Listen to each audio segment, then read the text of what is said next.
Закрывают школы, детсады и кинотеатры в Душанбе. В целях профилактики коронавируса в столице Таджикистана запретили массовые мероприятия и усилили дезинфекцию улиц и мест отдыха. Нельзя и дальше играть с этим вирусом. Досмотрите это видео до конца, и вы узнаете откровение, которое повергнет вас в шок. Подписывайтесь на наше обновление, чтобы быть в курсе о всех новинках на нашем канале. Коронавирус в Таджикистане есть, и уже 3 месяца. Мы уже опоздали с 2 этапами противодействия коронавирусу, а сейчас идет 3-й этап. Об этом на своей странице в Facebook написал лидер социал-демократической партии Таджикистана Рахматилла Заиров. По его словам, 1-й этап был в январе, когда среди предпринимателей, посетивших Китай, а других людей в Таджикистане было достаточно массовое заболевание – китайский тип коронавируса. Но то, что старшее поколение таджикистанцев туризмом не увлекаются и трудовые мигранты остались в РФ, сыграло в нашу пользу, и Таджикистан миновал 1-й этап, пишет Заиров. 2-й этап, по его словам, начался в Таджикистане с возвращением людей из хаджа и других мест после объявления пандемии.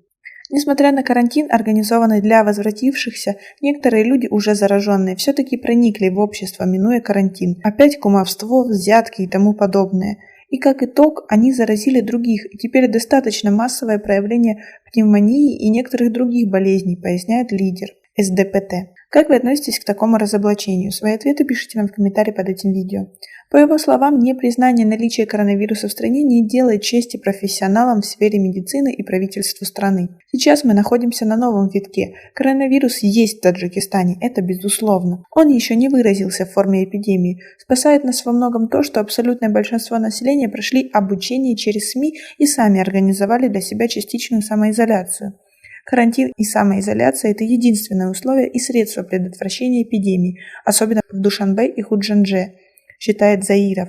По его словам, это потребует большую нагрузку на госбюджет и все возможные материалы, финансовые резервы и возможности страны. Отрицая вирус, Таджикистан уже лишил себя оперативной и экстренной помощи.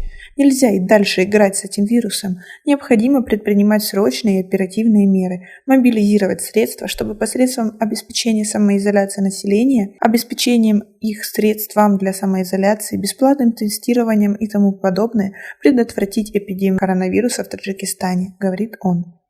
В садах, школах и профессиональных учреждениях Таджикистана с 27 апреля по 10 мая объявлены каникулы в целях защиты здоровья детей и подростков. Это решение было принято на заседании Республиканского штаба по профилактике коронавируса.